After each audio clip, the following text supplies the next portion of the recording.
Hello friends, good morning, नमस्ते, सत श्री अकाल। जैसा कि आप सभी को पता है, आज हम जीन पियाजे की थ्योरी लेकर आए हैं। ठीक है, जो बहुत ही मोस्ट इम्पोर्टेंट है। जीन पियाजे की जो थ्योरी है उसे संज्ञानात्मक सिद्धांत के नाम से भी जानते हैं। ठीक है, जीन पियाजे का सिद्धांत किसने दिया था? जीन पियाजे ने दिया है। ठीक है, इसे संज्ञानात्मक विकास का सिद्धांत भी कहते हैं। जीन पियाजे कहाँ के थे, ये क्वेश्चन में आता है कई बार। ठीक है, तो इसे हमें हमेशा ध्यान रखना है। जीन पियाजे जो है वो स्विट्जरलैंड के निवासी थे और एक चिकित्सक थे। ठीक है, इन्होंने किस पर प्रयोग किया था, ये भी क्वेश्चन आता है कई बार। तो उन्होंने बच्चों पर प्रयोग किया था, अपने ही बच्चों पर। ठीक है, और ये भी ध्यान रखना है कि उन्होंने अपने बच्चों पर कैसे प्रयोग किया। जैसे जैसे वे बढ़ते गए उनमें परिवर्तन जो हुआ उस चीज को उन्होंने ध्यान दिया। ठीक है, उनमें क्या क्या परिवर्तन आ रहे हैं। ठीक है, और फिर इसे उन्होंने संज्ञानात्मक विकास का सिद्धांत दिया। इसे अवस्था का सिद्धांत भी कहते हैं। संज्ञानात्मक विकास का जो सिद्धांत है उसे जीन पियाजे ने 4 अवस्थाओं में बांटा है। ठीक है, वो 4 अवस्थाएं कौन कौन सी हैं? फर्स्ट है संवेदी गामक अवस्था, जिसे सेंसरीज मोटर स्टेज के नाम से जानते हैं। ठीक है, इसकी आयु कितनी है? जन्म से लेके 2 वर्ष तक की।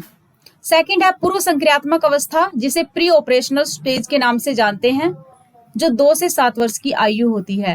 थर्ड है मूर्त संक्रियात्मक अवस्था, 7 से 11 वर्ष, इसे कंक्रीट ऑपरेशनल स्टेज बोलते हैं। और फोर्थ है औपचारिक संक्रियात्मक अवस्था, जो 11 से 15 वर्ष की उम्र होती है। ठीक है, इसे हम बोलते हैं ऑपरेशनल स्टेज। ठीक है, अब देखते हैं फर्स्ट है जो हमारा संवेदी गामक अवस्था। ठीक है, सेंसरीज मोटर स्टेज।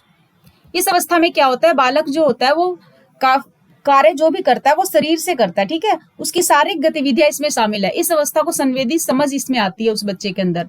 फॉर एग्जाम्पल के तौर पर हम देख सकते हैं आंख, नाक, कान, इन चारों चीजों का वो यूज करता है।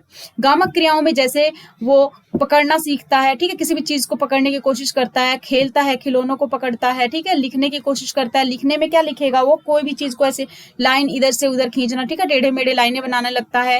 अंगूठा चूसता है, आपने अक्षर देखा होगा। ठीक है, ये किस में आएगा? संवेदी गामक अवस्था में। और ये जो संवेदी गामक अवस्था है वो कितने साल की उम्र की होती है? जन्म से लेके 2 वर्ष की आयु की होती है। ठीक है, आप सभी को पता है जन्म से लेके 2 वर्ष तक की आयु के जो बच्चे होते हैं यही सारी क्रियाएं करते हैं। ठीक है, उनकी जो भी एक्टिविटी होती है वो शरीर से संबंधित होती है।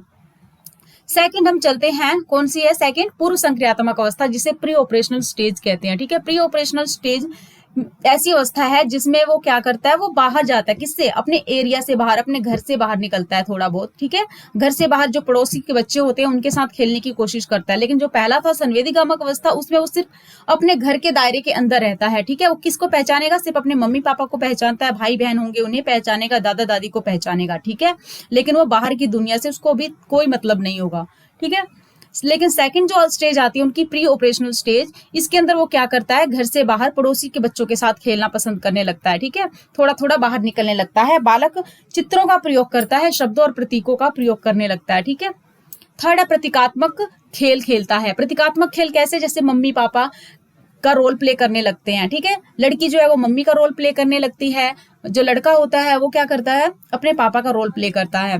सही अनुपात का अंतर नहीं कर पाता। फॉर एग्जाम्पल के रूप में आप समझ सकते हैं, जैसे 2 हमारे पास बाउल रखे हुए हैं। ठीक है, या फिर एक गिलास को ले लीजिए और एक बाउल को ले लीजिए। गिलास में भी पानी उतनी ही मात्रा में है जितना बाउल में है, बट बच्चा क्या करेगा? बाउल का आकार बड़ा देखकर उसको लगेगा कि बाउल के अंदर क्या है? बाउल यानी कटोरा, उसके अंदर ज्यादा पानी रखा हुआ है। ठीक है, या दूध मान लीजिए, उसके पसंद की कोई चीज मान लीजिए। ठीक है, और जो गिलास में है उसको कहेगा कम है। तो इससे आप क्या पता लगा रहे हैं कि उसको अनुपात का, सही अनुपात का पता ही नहीं है। ठीक है, वो बड़ी चीज को देख के बड़ा समझता है, छोटी चीज को देख के छोटी समझता है।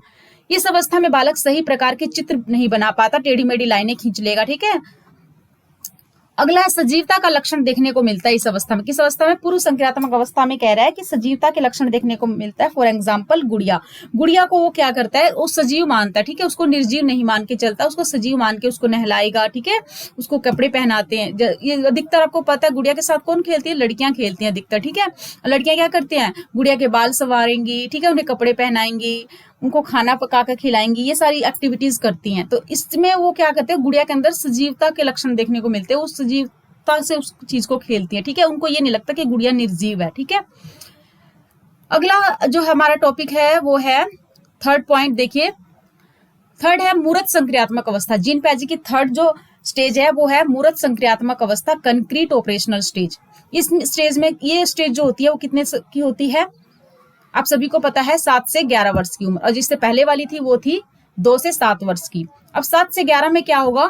चिंतन तर्क पर आधारित होता है। मूर्त से आपके नाम से ही पता है, इसमें सारी चीजें दृश्यात्मक होगी, ठीक है। वो अलग बैठ के नहीं सोचेगा। औपचारिक संक्रियात्मक में तो अलग बैठ के सोचता है, ठीक है, लेकिन इसके अंदर जो भी उसके पास परेशानी आती है वो तुरंत उसके ऊपर एक्शन लेता है, ठीक है।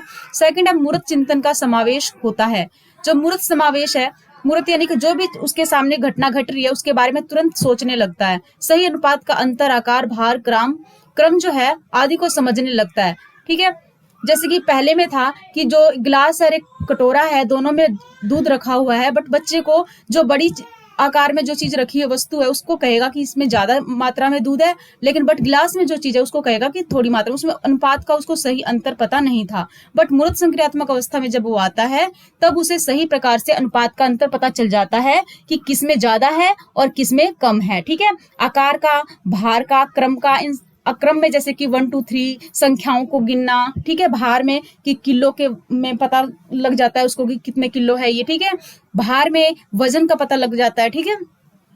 अगला है फोर्थ ऑप्शन हमारा, क्या है? औपचारिक संक्रियात्मक अवस्था। ये चौथी अवस्था है किसकी? जीन प्याजे की। फॉर्मल ऑपरेशनल स्टेज बोलते हैं इसको। इसमें अमूर्त चिंतन करने लगता है बच्चा, जैसे निर्णय स्मरण, ठीक है। जो भी उसने निर्णय लिया उसको सोचने लगेगा उसको, ठीक है। रिमाइंड करने लगता है, मनन आदि करने लगता है। एकांत में बैठ के किसी भी बात के बारे में सोचता है। जो भी उसने अभी तुरंत जो घटना हुई उसको तुरंत एक्शन ना लेकर बाद में उस विषय के ऊपर सोचता है। अंकों का प्रयोग करने लगता है, ठीक है।